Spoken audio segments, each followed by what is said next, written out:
Hello everyone. In this video I will show you how to convert GGives to cash using Maya Business. Open GCash on your phone and sign into your account. Make sure your GGives balance is visible and ready to use. When you want to make a payment, select GGives as your payment method if the option appears in your app. This will allow you to use your GGives balance to pay a verified merchant directly. Ask the merchant to show you their official Maya Business QR code. Make sure it is the correct code for their business account and not a personal one. Open your GCash app, tap on the Scan QR option, and use your phone camera to scan the Maya Business QR code. Once scanned, check the payment amount carefully to make sure it matches the total you agreed upon. After confirming the amount, proceed with the GGives payment.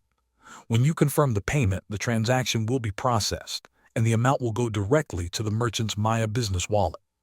The merchant receives the payment instantly and can view it inside their Maya Business app under their transaction history. If you are the merchant, you can then transfer the received amount from your Maya Business wallet to your linked bank account. This can be done by selecting the Transfer to Bank option within the Maya Business app. Always check for any applicable fees and verify that your bank account details are correct before proceeding. Thanks for watching.